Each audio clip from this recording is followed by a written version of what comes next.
बिस्मिल्लाहिर्रहमानिर्रहीम, अस्सलाम वालेकुम। अगर आपने कभी हॉलीवुड की फ़िल्में देखी हैं या आप खुद बैरून मुल्क सफ़र कर चुके हैं तो आप जोकर की इस्तिलाह से बखूबी वाकिफ़ होंगे। ये जोकर नकाल, भांड या मस्खरा आम तौर पे पब्लिक प्लेसेस पर लोगों को इकट्ठा करता है, लोगों की नकलें उतारता है और कुछ मखसूस हरकतों के ज़रिए लोगों की तवज्जो अपनी तरफ मरकूज़ करता है और देखते ही देखते तमाशाई इसके इर्द गिर्द इकट्ठे हो जाते हैं।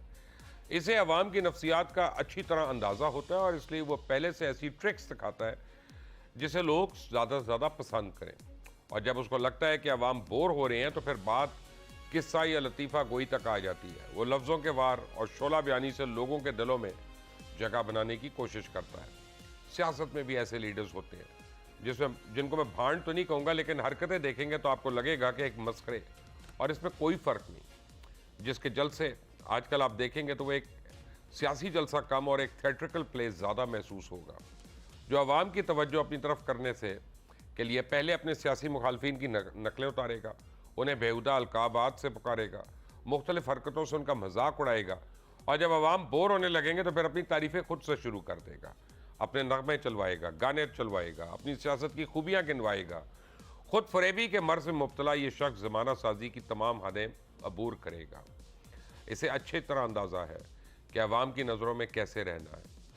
इसे अच्छे से अंदाज़ा होता है कि ख़बरों की जीनत किस तरह बनना है। इसे खूब पता है कि लोगों की नज़रों में धूल किस तरह झोंकी जानी है।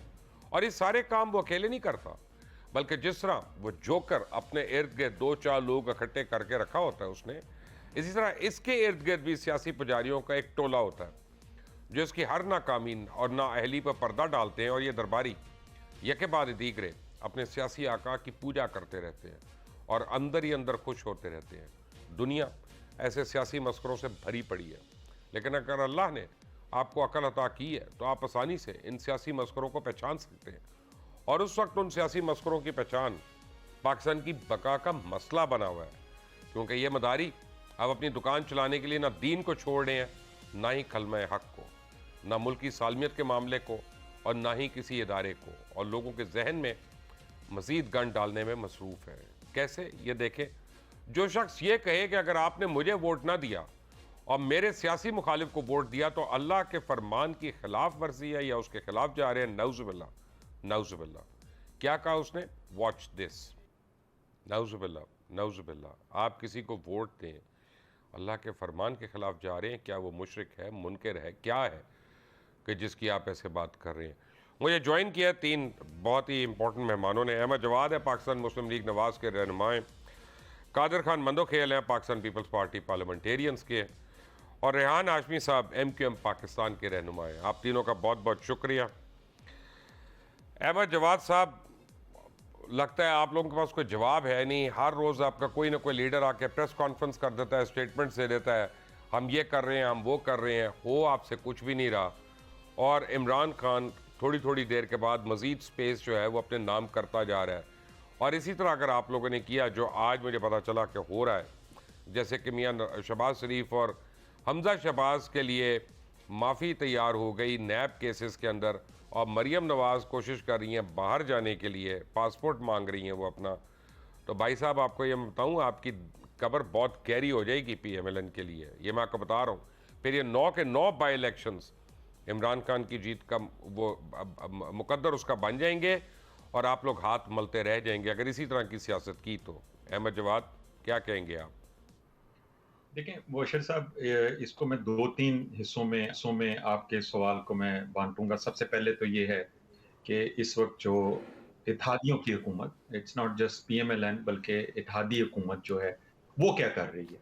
देखिए, इस वक्त मैं ये समझता हूँ कि इत्तेहादी हुकूमत जो है, जो सबसे अहम काम कर रही है वो इस मुल्क के अंदर जो पाकिस्तान की तारीख का बदतरीन सैलाब है उसके ऊपर मरकूज है।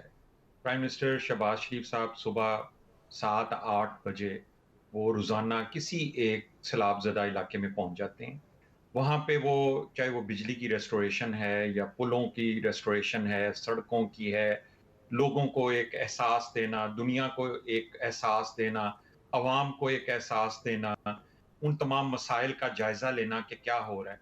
आई थिंक सबसे बड़ी प्रायोरिटी मैं ये समझता हूँ। सियासत और नो सियासत, लेकिन एक चीज जो मैं समझता हूं कि जो सबसे ज्यादा अहम है वो है इंसानियत। सियासत रहती है या नहीं रहती, लेकिन इंसानियत को ज़रूर रहना चाहिए।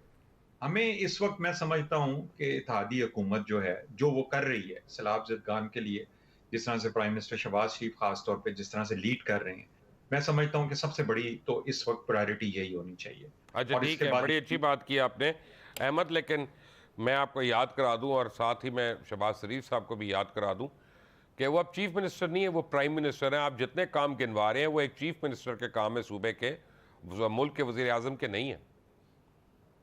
बशर साहब, इस मौके के ऊपर मैं समझता हूँ कि कोई भी इंफ्रास्ट्रक्चर के हवाले से अगर प्राइम मिनिस्टर के नेशनल हाईवे अथॉरिटी को अहकामात जारी करने से लोगों को एक टूटा हुआ पुल जो है वो जल्दी मिल जाता है, या किसी जगह पे प्राइम मिनिस्टर के कहने से, क्योंकि ये वो अदारे हैं जो कि फेडरल इदारे हैं और इनके अहकामात जो हैं, वैसे तो आइडियली स्पीकिंग आपकी बात इस तरह से दुरुस्त है कि तमाम इदारों को खुद काम करना चाहिए। लेकिन जब इस किस्म की एक सूरत हाल हो, तो उसमें मुल्क का प्राइम मिनिस्टर ज़ाहिर है कि वो पीछे नहीं रह सकता। उसको इन अदारों को मुतहर्रिक करना पड़ता है अपनी प्रेज़ेंस के साथ, ताकि अवाम को भी अंदाज़ा हो, दुनिया को भी अंदाज़ा हो, उन अदारों का जो वहाँ पे काम कर रहे हैं, उनको भी पता हो कि ये हमें मिल के इसको काम को करना है। और ये जो इंफ्रास्ट्रक्चर की जो रिकवरी है, मैं समझता हूँ कि ये बहुत ही इस वक़्त ज़रूरी है। अगर आप इन इलाकों में अगर सूरत-ए-हाल देखें, सिर्फ़ एक पुल के ना होने से क्या सूरत-ए-हाल हो रही है, कि सब कुछ आपका बंद हो जाता है। अगर उसको प्राइम मिनिस्टर साहब वहाँ पहुँचते हैं, तमाम इदारों को इकट्ठा करते हैं, उनसे ब्रीफिंग लेते हैं, सर, उनको ऐसी बात इंस्ट्रक्शंस। नहीं है। आपको मैं जहाँ पे आप लोगों का जोर चलता है, जैसे बलूचिस्तान की एग्जांपल ले लें, वहाँ पे आज ही मुझे बड़ी सीरियस कंप्लेंट्स मिली हैं कि आपके चीफ मिनिस्टर और आपके गवर्नर जो हैं वो ये कह रहे हैं हर एक को कि इमदाद मिलेगी, लेकिन हमारे थ्रू मिलेगी। और कई इलाके जो हैं वो बेचारे अपनी मदद आपके तहत अभी तक ज़िंदा हैं। खुदा के लिए इस मौक़ों पे आप लोग तो कम अज़ कम फिर सियासत ना करें, या अपने हरीफों को कहें कि वो सियासत ना करें। देखिए, एक तो मैं आपको बताऊँ कि जो सबसे बड़ी जो डिस्ट्रीब्यूशन है पर फैमिली 25,000, वो 70 अरब रुपए तक अब बढ़ा दी गई है और वो बेनज़ीर इनकम सपोर्ट प्रोग्राम के तहत हो रही है।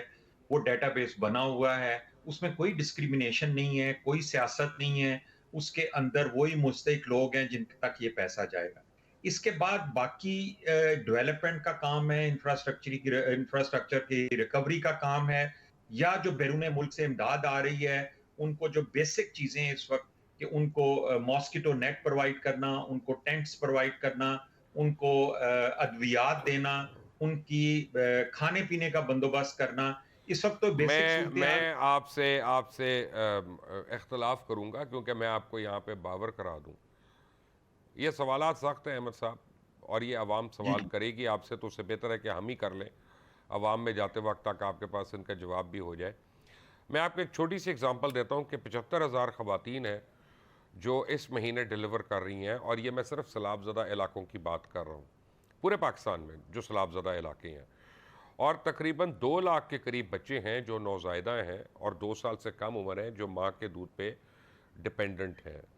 आप लोगों की कोई ऐसी स्कीम नहीं है कि उन ख़वातीन को जो अपनी ज़िंदगी में सबसे ज़्यादा जिनको इस वक्त मेडिकल नीड चाहिए, उनके लिए न्यूट्रिशन, मेडिकल नीड और उनकी जो बेसिक पर्सनल यूटिलिटीज़ हैं, वो ख़ास तौर पे किसी तरीके से लेके जाई जा रही हों। और ये इस तरह नौज़ायदा बच्चे और या जो पैदा होने वाले बच्चे हैं, उनके लिए कोई इमरजेंसी नर्सरीज़ या वो नहीं बन रहे कोई।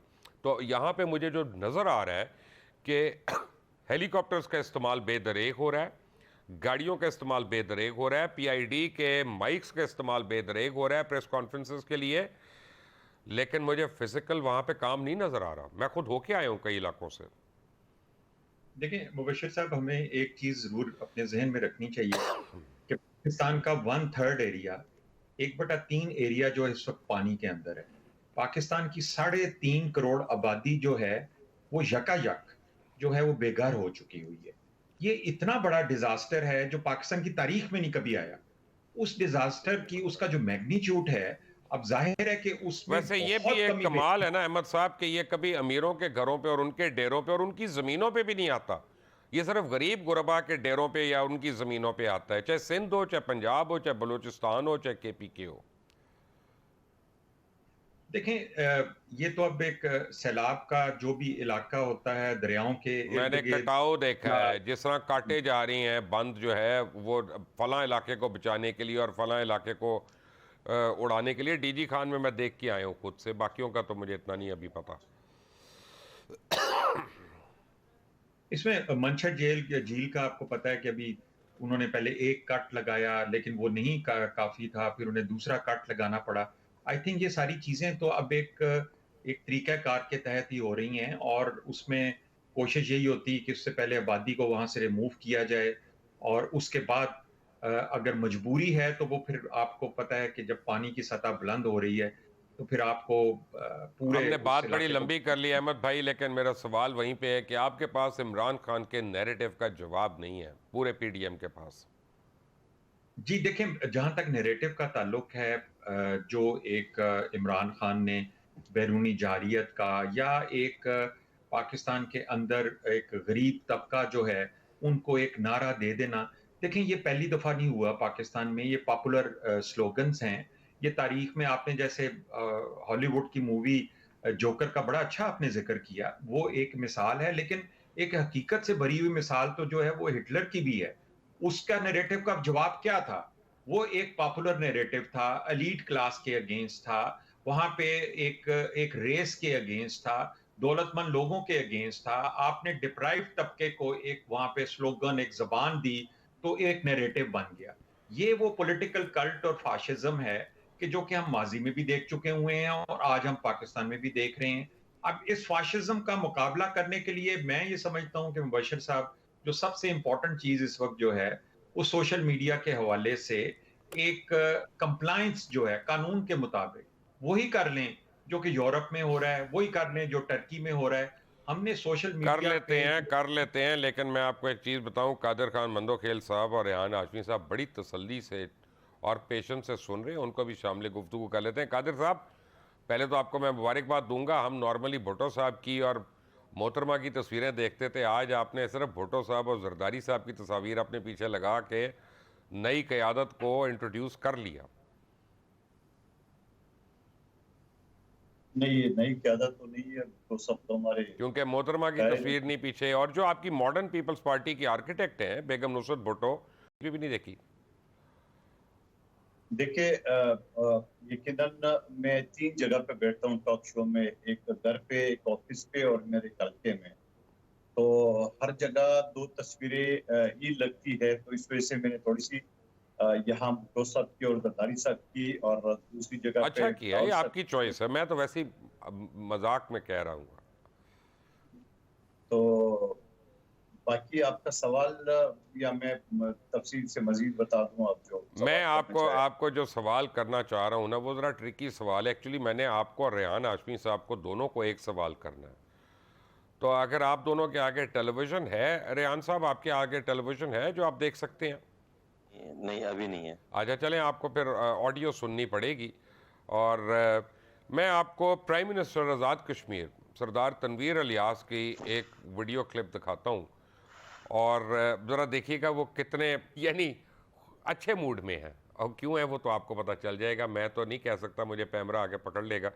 लेकिन ज़रा देखें, ये वीडियो देखें। मैं पूरा नहीं दिखा सका आपको क्योंकि अब यानी पूरा ही प्रोग्राम उस पर तो नहीं करना, लेकिन कादिर खान मंदोखेल साहब, पहले आपसे और फिर रेहान हाशमी साहब से पूछना है मैंने कि जिस शख्स ने ख़ास तौर पे मेरिट के ऊपर इस शख्स को लगाया, वो पाकिस्तान के दीगर इदारों पे अपने बनाए हुए मेरिट के लोग लगाना चाह रहा है, क्या कहेंगे इस पे आप?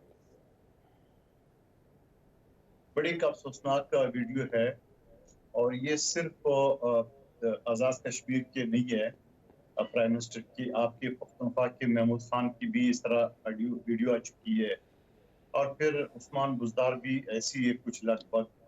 तो अब जिस शख्स का इंतखाब ऐसे हो, जिस शख्स की सिलेक्शन ऐसे हो, और वो फिर बात करे कि मेरे बगैर कोई सिलेक्शन करेगा, लेकिन उससे बढ़ के आपने जो उसकी तकरीर सुनाई है, जो उन्होंने मुस्लिम लीग नून के बारे में कि आप वोट देंगे तो आप अल्लाह का हुक्म, तौबा नज़ुल्लाह, मैं नौज़ुबिल्लाह। समझ रहा हूँ मैं समझ रहा हूँ कि ये शख्स घटियापन की गहराई की कितनी इंतहा तक जाएगा मुझे समझ में नहीं आ रही। एक शख्स से कुर्सी छीन गई कानून के तहत, ऐसा लग रहा है कोई गुर्दा लेके भागा है उसे, ये तो अपना होश तो बैठा है। और ये वो शख्स है जिसके अपने बच्चे यहूदी के घर पे आज भी पल रहे, और ये वो खैर शख्स अपना है बात यह है कि मजहब तो हर एक का, हर जिसके एक की चॉइस है, इसमें मैं नहीं किसी बारे को में क्रिटिसाइज करूंगा। जिसके जिसके देखिए बारे में हमें हकीम मजहबी सईद, बुनियादों पे तो नहीं किसी के ऊपर उंगली उठानी। जिस शख्स के बारे में हकीम सईद ने और डॉक्टर इसरार ने आज से 20-22 साल पहले कहा कि यहूदियों का एजेंट है, यहूदी उसको लाना चाह रहे हैं, और फिर आप जरूर कर ले, कोई क्लब का माहौल जरूर बना दे, मगर अपनी नापाक जबान से वो रियासत मदीना का भी नाम ले रहे, ठीक है, और फिर बहुत सारे मैं जो ज़रा इसमें नामी गिरा। रेहान भाई से भी पूछ लूँ वो क्या कहते हैं। इतनी आपको एनलाइटन मैंने ऑडियो सुनवाई है, आप वीडियो तो देख नहीं सके रेहान हाशमी साहब। आप अगर वो अदाएँ देख रहे होते तो फिर आप भी मेरी तरह हंस पड़े होते बीच में। लेकिन अफसोस का मकाम है कि ये हमारे मुल्क के आला तरीन ओहदेदार हैं, और जिस शख्स ने इनको अपॉइंट किया वही बाकी अपॉइंटमेंट्स भी करना चाहता है। बिस्मिल्लाहिर्रहमानिर्रहीम। मेरी नजर से ये क्लिप गुजरी है थोड़ी घंटे कबल, और ये बदकिस्मती है। इस पे सद अफसोस किया जा सकता है, क्योंकि हल्का अहबाब और जो मुंसलिक लोग हैं, अब वो जो ऑलरेडी मुंसलिक हैं, जो पाक साफ और शफाफ हैं, उनको भी मशकूक निगाहों से लोग देखना शुरू कर देंगे। तो मेरे ख्याल है कि जो वाकई में पाकिस्तान से मोहब्बत करने वाले और दीन के ऊपर अमल करने वाले, अल्लाह हम सबको दीन पे अमल करवाए, आमीन। करने वाले लोग हैं, उनको अपने आप को डिस्टेंट करना चाहिए ऐसे फितनों से। और मंदू खेल साहब ने बिल्कुल दुरुस्त कहा, एक गैर मुतनाज़ा शख्सियात हकीम सईद, जो कि बेलौस लोग थे ये, और मुल्क को किसी भी सियासतदान से ज्यादा इन्होंने डिलीवर किया है, सब कुछ होने के बावजूद भी, और खाली हाथ गए। चाहे वो डॉक्टर इसरार हो, उनका जो फिक़ही जो भी एक नुक्ता नजर हो, लेकिन इस्लाम की सालमियत, पाकिस्तान के इस्तेहकाम के हवाले से और पाकिस्तान के दुश्मन, बैनुल अक़वामी दुश्मनों के हवाले से बहुत ज्यादा वो टची थे। वो ऐसे गैर मुतनाज़ा लोग अगर आज से 20-25 साल पहले, उनकी बसीरत है, उनका विजडम है कि वो बहुत सारी चीजों की निशानदही कर चुके हों, और उसके बावजूद भी वो तमाम चीजें फिर अब मंजर आम पर ग्रेजुअली आ रही हों, तो ये अलार्मिंग चीजें हैं। उसमें मुफ्ती महमूद साहब का कंट्रीब्यूशन साल पहले, अल्लाह जज़ाए खैर दे, आमीन। कि उन्होंने खत्म नबूवत के हवाले से चीजों को वाज़ेह कर दिया और कॉन्स्टिट्यूशन में उसको डलवा दिया। वरना मैं बोलने पे मजबूर हूं कि दज्जाली फितने से का आगाज शायद हुआ चाहता है। दूसरी चीज ये कि आपने जो बात कही कि क्योंकि हम तमाम लोग जो भी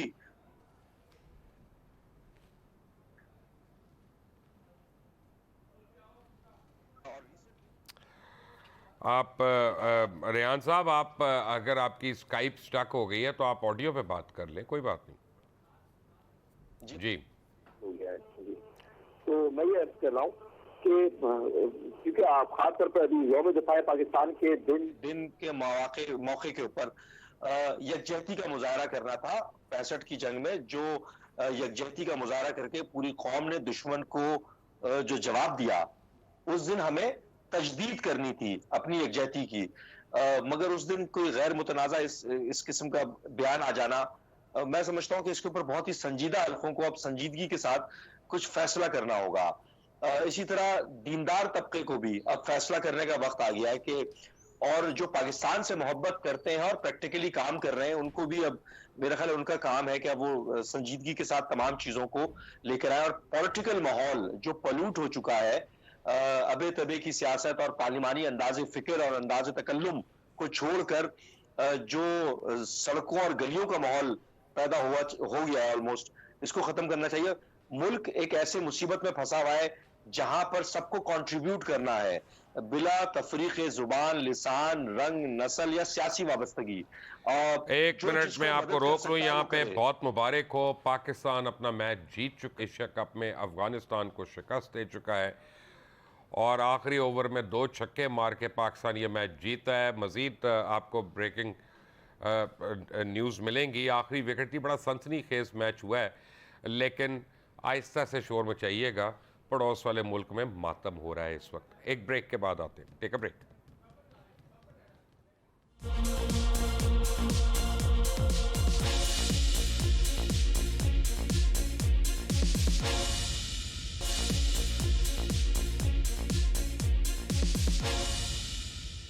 welcome back from the break. Ahmed Jawad, Qadir Khan Manokhel और रेहान हाशमी मेरे साथ ही हैं। आप लोगों को बहुत मुबारक हो, पाकिस्तान सनसनीखेज मैच जीत चुका है। आखिरी ओवर में 12 रन दरकार थे, 2 छक्के मारकर यंग खिलाड़ी ने जो है उनको जीत को अपने नाम कर लिया, नसीम शाह ने। और अब इतवार के दिन श्रीलंका और पाकिस्तान का फाइनल होगा। इसका मतलब क्या है? इसका मतलब मैं आपको बड़ा सिंपल समझा देता हूँ। वो दो ममालिक जिनके मतलब कहा जा रहा था कि ये बैंकरप्ट हो रहे हैं, एक तो ब्लैकलिस्ट हो गया, यानी वो डिफ़ॉल्ट कर गया अपनी उसमें वादों में। दूसरा जो है पाकिस्तान, जो बिल्कुल नज़दीक था और अल्लाह ताला ने बचा लिया पाकिस्तान को। डिफ़ॉल्ट तो नहीं हुआ, लेकिन बहरहाल बड़े मुआशी बुरे हालात से गुजर रहा है पाकिस्तान, ऊपर से सैलाब आ गया। तो इन दोनों टीमों ने अपनी अपनी अपनी अपने मुल्क को, अपनी अपनी कौम को बहुत ज़्यादा खुशियाँ दी हैं, और दोनों टीम जो है ये मुबारकबाद की मुस्तहक हैं। और श्रीलंका की टीम भी, हालांकि यंगस्टर्स पे है, सारे यंगस्टर्स खेल रहे हैं उसमें, बट मैंने कल जब उनकी गेम देखी थी तो वो they were playing with a very very good heart and spirit. और वो उन्होंने बाकायदा मारा है इंडिया को। इंडिया मैच हारा नहीं है, उन्होंने मारा है इंडिया को। लेकिन अब सियासी तौर पे मुझे ये लग रहा है कि PMLN, MQM और ANP, इनका वोट बैंक जो है वो बिल्कुल नीस्त व नाबूद हो चुका है। रेहान हाशमी साहब, आपसे शुरू करते हैं। अब जब तक MQM आपस में लड़ती रहेगी, मिलेगी नहीं, PSP अलग से खड़ी रहेगी और कहेगी हम अखलाकी तौर पे जीत चुके हैं, जबकि किसी भी तरह किसी वार्ड में कोई जीत नहीं हुई, तो फिर आप लोगों का जो मुकद्दर है, सियासी मुकद्दर है, वो तो हमें नज़र आ रहा है कि वो क्या है। देखिए मुझे साहब, MQM खासतौर पर कराची में जो पिछले कई दहाइयों से हम कहते हैं कि आताब को सहती आ रही है, और उस आताब को सहते सहते MQM को आज तकरीबन 2 दहाई होने को है। कभी किसी नाम पर, कभी किसी बहाने, जिसके ऊपर हमारी सख्त रिजर्वेशन आज भी हम क्या भी करते हैं। आपकी आवाज़ टूट रही है बीच में, आपको आप बेहतर है। मैं रहा हूँ कई दिहाइयों से आपको तस्वीर आ रही है। मुझे पाकिस्तान की कोई एक पॉलिटिकल पार्टी बताएं कि जिसके कारकुनान मावराए अदालत कत्ल हुए हो, या मिसिंग पर्सन में शामिल हो, या अगर इसका 5% भी किसी और पार्टी के साथ, खासतौर पर अभी जैसे PTI के लोग जो कर रहे हैं, और बाहर के साथ हो जाए तो घरों पर बैठ जाए। रेहान भाई, वैसे आप लोगों की भी मिसाल पता है कैसी है कि मैं हर चैनल जो नंबर 1 चैनल हो पाकिस्तान का, मैं उसका एंकर बन जाऊं और मैं गिले शिकवे करता रहूं कि यार ये चैनल अच्छा नहीं है, लेकिन जो नंबर 1 चैनल हो मैं उसका फिर एंकर बन जाऊं, और फिर मैं कोई एंकर सही नहीं। यानी आप लोग हुकूमत में भी रहते हैं, हुक्मरानी भी करते हैं, गिले शिकवे भी नहीं खत्म होते। इसके साथ हम हुकूमत साजी करें, हम अगर जीत कर आते हैं तो लोगों को डिलीवर करने और लोगों के लॉन्ग टर्म बेसिस के ऊपर उनके फ्यूचर को सिक्योर करने की बात करते हैं, तो किसी न किसी के साथ हुकूमत साजी तो करनी ही है आपको। या एक काम करें ना, जो बात, जो डिमांड हम करते आ रहे हैं, और खासतौर पर कराची के नौजवानों को कराची के मुस्तकबिल को सिक्योर करने के लिए कोई और हमारी जगह ले ले और हमसे बेहतर लोग आ जाए, और यही डिमांड कराची के मुस्तकबिल को सिक्योर करने के लिए, नौजवानों के मुस्तकबिल को सिक्योर करने के लिए यही डिमांड करें। इसकी आगोतात के साथ करें, हम पिछड़ जा करें, या जो लोग मौजूद है आज़ादी अक्सरियत के साथ, उनके साथ इलाहाक करना हमारी मजबूरी नहीं तो क्या है, हम किसके साथ कम्युनिकेशन करें। जो पार्लियामेंट में आज़ाद के साथ मौजूद होंगे उन्हीं के साथ तो हम नेगोशिएट करेंगे, डायलॉग करेंगे, गिले शिकवे करेंगे, हुकूमत साजी करेंगे, कवानीन को पास कराने की बात करेंगे, लेजिस्लेशन की बात करेंगे, वरना इसके अलावा क्या ऑप्शन बचता है जमहूरी माशरे में किसी भी। या तीसरा ऑप्शन ये है कि कोई और आके रिप्लेस करे, या हमसे ज्यादा मौसर अंदाज में कराची के नौजवानों के, अर्बन सिंध के नौजवानों के हकूक की बात करना शुरू कर दे, हम पिछड़ जाते हैं, कोई मसला नहीं है। ठीक है, आते हैं इस पे कादिर खान मंदोखेल साहब से बड़ा इंपॉर्टेंट सवाल है कि जनाब एमक्यूएम से जो आपका पीपल्स पार्टी का एक बहुत लंबा चौड़ा मुआहदा हुआ, जिसमें बज़ाहिर तो एमक्यूएम बेचारे थे, उन्होंने से अपने लिए तो कुछ नहीं मांगा, लेकिन उन्होंने जो भी मांगा अपने कौम के लिए मांगा, अपने कॉन्स्टिट्यूंसीज़ के लिए मांगा, कॉन्स्टिट्यूएंट्स के लिए मांगा रादर। और पीपल्स पार्टी ने अभी तक उनमें से कुछ भी डिलीवर नहीं किया। और आप लोग अंदर खाते जिस तरह से काम कर रहे हैं पॉलिटिकली, आप खुद एमक्यूएम का सफाया करना चाह रहे हैं, ये इल्ज़ाम कहाँ तक सही है? ये बिल्कुल गलत है।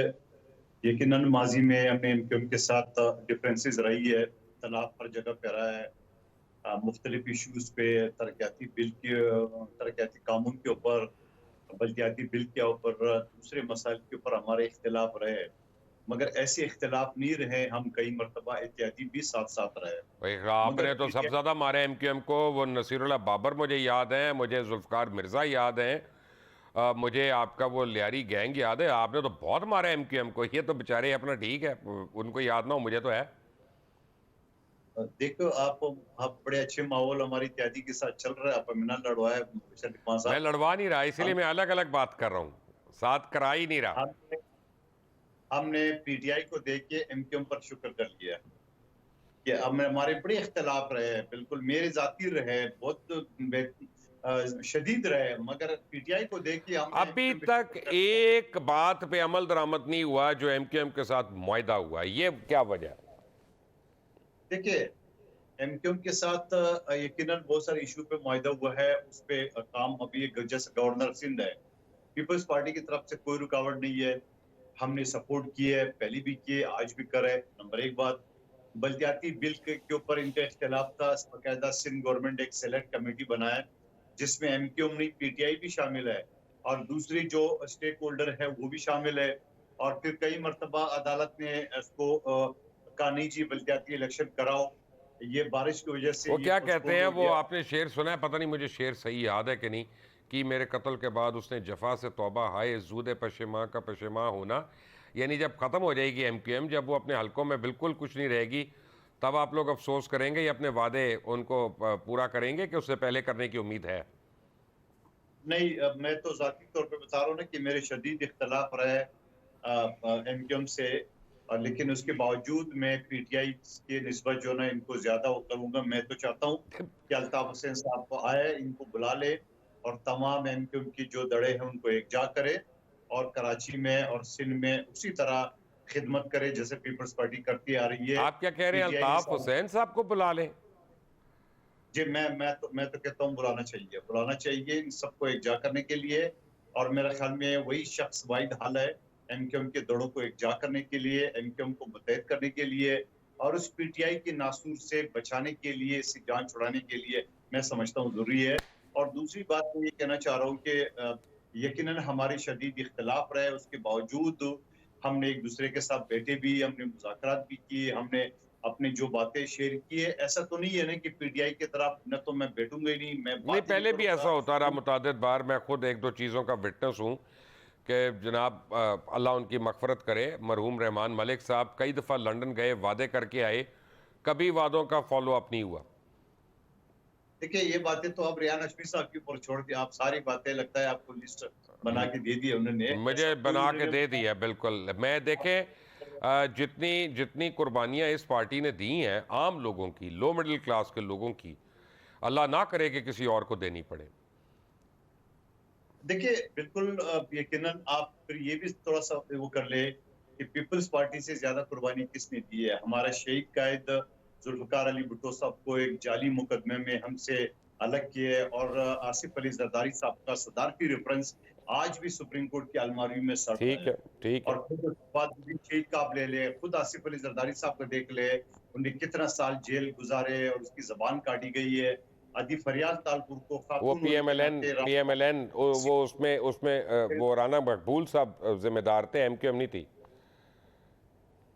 देखिए, जो जो जो भी थे, मैं आम तौर पे कह रहा हूँ कि पीपल्स पार्टी की बड़ी कुर्बानियां हैं बिल्कुल एक बकायदा बिल्कुल है, कब्रिस्तान है। आते हैं उस पे, यकीनन लेकिन इनके वेरी क्विकली रेहान हाशमी साहब, आज एक बार फिर इतने सालों बाद मेरे ऊपर इल्ज़ाम लग गया एमक्यूएम का। खुदा के लिए अपना दिफा खुद करें आप लोग, मुझे नहीं करना। जो रह गया क्या दिफा में। हाँ देखिए मैं तो हकायक बयान कर रहा हूँ ना। क्या ये हकायक का हिस्सा, तारीफ का हिस्सा नहीं है? आज आप नहीं अगर बोलेंगे तो कल इस तक का जरूर कर रहा होगा कि 20 साला और 25 साला ऑपरेशन का पीरियड और उसमें बेशुमार लोगों की का मिसिंग होना, दफातर का बंद हो जाना, लीगल दफातर का बंद हो जाना और इल्जामात दर इल्जामात और उसका दिफा करना बार बार चैलेंज है ना। अच्छा, मैं ये नहीं कह रहा कि सारे सारे भ्रष्ट होंगे, कहीं ना कहीं गलतियां होंगी, लेकिन क्या उम्र खबाइश थी एमकेएम? क्या एमकेएम को दीवार से लगाया नहीं गया? क्या एमकेएम के कारकुनान को 40 मुकाबलों में मारा, शहीद नहीं किया गया? क्या एमकेएम के साथ सलूक पाकिस्तान की किसी भी पॉलिटिकल पार्टी के साथ इस इंतहा का सलूक कभी तारीख में किया गया? मैं मानता हूं इस बात को कि दीगर पॉलिटिकल पार्टीज ने एक दूसरे को बरसरे इक़्तिदार आने के बाद पॉलिटिकल विक्टिमाइज किया। पीपल्स पार्टी को मुस्लिम लीग ने इक़्तिदार में आने के बाद विक्टिमाइज किया। पीपल्स पार्टी जब इक़्तिदार में नहीं आई तो उसने मुस्लिम लीग नून को पॉलिटिकल विक्टिमाइज किया। केसेस एक दूसरे के आज इसको फेस कर रहे हैं, ये सब इन्होंने एक दूसरे के खिलाफ इन्होंने तो बनाए हैं, लेकिन जेन्युइनली जहां पर तदारुक की जरूरत है, की जरूरत है, आज का दिन, आज जब यौम दिफा के मौके पर लान तान की जाती है तो आज वो इंस्टीट्यूशन को एक्शन लेना चाहिए ना। वो इंस्टीट्यूशन एक्शन क्यों नहीं ले रही? और या मुस्लिम लीग नून या पीडीएम के जो करता धरता है, जो की प्लेयर्स हैं, वो इसके ऊपर एक्शन क्यों नहीं ले पा रहे कि आज सबके वक्त की जरूरत है और जेन्युइनली होती हुई नजर आ रही है। अरे रेहान हाशमी, मैं सच बोलूं, मुस्लिम लीग तो नून को क्या प्रॉब्लम है भाई? डोमिसाइल आप चेक कर लें यार, क्या बातें कर रहे हैं, सीधी सीधी प्रॉब्लम है। नहीं, ये तो खैर तासुब की बात हो जाएगी, लेकिन ये कहीं मैं तो नहीं हूँ वहाँ का, मैं तो यहाँ का हूँ। मैं क्यों अहमद जवाद साहब, डोमिसाइल का फ़र्क लगता है ना, वरना इतनी छूट, यानी इमरान खान में और अल्ताफ हुसैन में क्या फ़र्क है? चले मुझे ये बता दें। देखिए मुबशर साहब, इस वक्त अल्ताफ हुसैन का जिक्र मैं इसलिए नहीं करना चाहूँगा कि वो एक माजी है, और इस वक्त जो आप मुख्तलिफ पॉलिटिकल पार्टीज़ के जो माजी में जो तल्लुकात रहे हैं, मेरा ख्याल है कि माजी को भुला के अब आगे बढ़ने का वक्त है। और अगर गलतियां पीपल्स पार्टी से हुई हैं, मुस्लिम लीग नून से हुई हैं, एमक्यूएम से हुई हैं, तो मेरा ख्याल है कि उन गलतियों से सीख के इकट्ठे एक नेशनल कॉज के लिए आगे बढ़ना चाहिए। अगर हम माजी को ही करेते रहेंगे तो मेरा ख्याल है कि उससे हमें कोई फ़ायदा हासिल नहीं होगा। लेकिन जो आपका असल सवाल है कि इस वक्त जो इमरान खान के हवाले से जो आप एक नैरेटिव की बात करते हैं कि ज़िमनी इलेक्शंस का आपने एक जो है एविडेंस के तौर पे आपने कहा कि किस तरह से अवाम में वो मकबूलियत हासिल कर रहे हैं, चाहे वो कराची हो या पंजाब हो। लेकिन इस चीज़ को भी ना आप भूलें कि इनकी अपनी हुकूमत थी पाकिस्तान तहरीक-ए-इंसाफ की, और वो तमाम ज़िमनी इलेक्शंस हारी थी। तो ये एक सियासत का एक रुख होता है, और जो इस वक्त इत्तेहादियों को, इनकी हुकूमत को जो सबसे बड़ा जो चैलेंज है वो यही था कि या तो आप सियासत चूज़ कर लें या रियासत चूज़ कर लें। अगर सियासत चूज़ करते तो फिर कोई ज़रूरत नहीं थी हुकूमत में आने की। नज़र आ रहा था कि इस मुल्क के साथ क्या होने वाला है और किसके हाथों होने वाला है, वो तो नज़र आ रहा था। लेकिन एक मुश्किल फैसला था, एक कड़ा फैसला था, वो इन तमाम पॉलिटिकल पार्टीज़ ने मिल के किया, और उस फैसले का ताल्लुक जो है वो ये नहीं था कि हमने अपनी सियासत को कैसे बचाना है, उसमें यह था कि पहले रियासत को तो बचाएं। और आप देख लें पिछले 4 महीनों के अंदर किस तरीके से इस मुल्क को मुश्किलात से निकालने की कोशिश की जा रही है।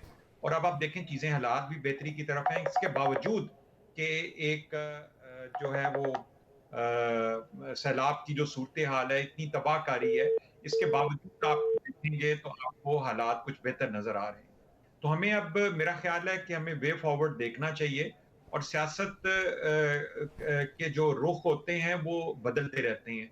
कोई ये नहीं है कि आज अगर कुछ ज़िमनी इलेक्शंस जो हैं वो पीटीआई जीत गई है तो इन पॉलिटिकल पार्टीज का मुस्तकबिल जो है तारीक है। मुस्लिम लीग नून के बात पता हवाले है से क्या, मैं मुझे क्या लग रहा है, क्योंकि आपको हर जगह वो प्रीएम्प्ट करें। कादिर खान साहब, आपसे मैं एक क्विक सवाल कर लूं कि परवेज़ इलाही ने कल जनरल बाजवा के हवाले से एक बयान दिया। आज इमरान खान ने जलसे में कह दिया कि जी परवेज़ इलाही को घर भेजने की तैयारियां हो रही हैं और करोड़ों रुपए में पार्लियामेंटेरियंस को ख़रीदा जा रहा है। यानी मुझे अब ये लग रहा है कि जो काम इमरान खान ने करना है परवेज़ इलाही के साथ, वो पहले से लोगों को ये बावर करा रहे हैं कि देखो ये हमारे दुश्मन हमारे साथ कर रहे हैं, क्योंकि उनको ये बात अच्छी नहीं लगी है कल जो उन्होंने जनरल बाजवा के हवाले से की है। नहीं, परवेज इलाही साहब ने इससे पहले भी बात की थी। उससे पहले भी उसने अदारों के हवाले से यही बात की है और उनकी सलामती, उनकी जो तहफ़्फ़ुज़ है या उनकी जो बारे में उसने हिमायत की है। तो और इमरान खान साहब की बातों की नफ़ी की है। तो मैं समझ रहा हूँ कि ठीक है, परवेज़ इलाही साहब से हमारे सियासी इख्तिलाफ ज़रूर है, मगर कम से कम इतना जुर्रत तो उसके अंदर है कि वो ये बात जानते हुए भी कि मेरे सीट जो है ना वो पीटीआई की पिलर पे खड़ी है और उसने परवाह नहीं की है और अदारों की तहफ़्फ़ुज़ और उसकी जो प्रोटेक्शन के लिए बात की है। तो मैं समझ रहा हूँ इससे ज़्यादा मुँह में वतन क्या हो सकता है? क्या ये शख्स जो जो जो इस्लाम का भी ठेकेदार है, मुल्क वतनी का भी ठेकेदार है और गद्दारी का सर्टिफिकेट देने के भी ठेकेदार है, करप्शन के सर्टिफिकेट देने के भी ठेकेदार है। तो इस शख्स का देखो कुछ नहीं होगा। मैं आपको ये लिख के लिए मेरी बात मुबशर लकमान साहब, ये इसी तनख्वाह पे काम करता रहेगा। ये एक तरफ से जो है ना गाली-गलौज करता है, दूसरी तरफ से पाँव पड़ते हैं। असद उमर और उसका शाह फरमान, आपका शेख रशीद, फवाद चौधरी, शाह महमूद कुरैशी, ये सारे लाइन पे लगे हुए हैं और लाइन से लगे हुए हैं। और परवेज़ खटक तो खुला कहता है कि मैं अदारों के साथ राब्ते में हूँ, मैं उनके साथ बातचीत कर रहा हूँ। नहीं, तो इदारों के ये साथ क्या कर राब्ते रहे में होना तो कोई गलत बात नहीं है, हैं? होना चाहिए। देखिए, बिल्कुल होना चाहिए, लेकिन ये ब्लैकमेलिंग वाला काम खत्म करें, सीधी-सीधी बात कर ले, उनको क्या चीज़ अगर वो इस तरह गाली-गलौज करेगा और फिर कहता है कि ज़बरदस्ती मेरी हिमायत करे, तो ये ब्लैकमेलिंग वाला सियासत तो चलना ही नहीं है। ये तो उसकी भूल है। और मुझे एक बात और बता दें, आज इमरान खान साहब की और अल्ताफ हुसैन साहब की और अली वज़ीर साहब की बातचीत में क्या फ़र्क है? मुझे एक बात बताओ, अली वज़ीर आज 3 साल से जेल में सड़ रहे क्यों? और ये शख्स जो आज़ाद घूम रहे, अल्ताफ हुसैन साहब के ऊपर पाबंदी लगे। मैं इस वजह से अल्ताफ हुसैन साहब की बात कर रहा हूँ कि उसने भी तो यही बातें अली की जो वजीर आज इतना इमरान पॉपुलर नहीं है ना जी।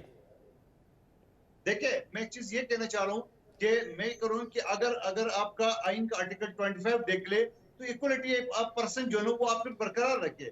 ऐसा तो ना करे कि एक शख्स के बात करे, उसको आप सज़ा दें, दूसरे को आप माफ़ कर दें।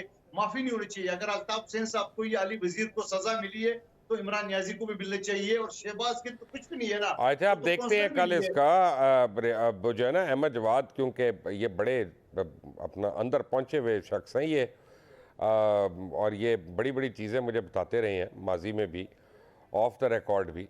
अहमद साहब, ये मुझे बताएं कि अब जब इमरान खान ने फाजिल जज साहिबा के हवाले से एक अपना जवाब जमा करा दिया, उसमें अनकंडीशनल अपॉलॉजी तो है नहीं, ना उसमें अपने आप को कोर्ट की मर्जी पे छोड़ा है, जो एक तरीक़ाकार है आईनी।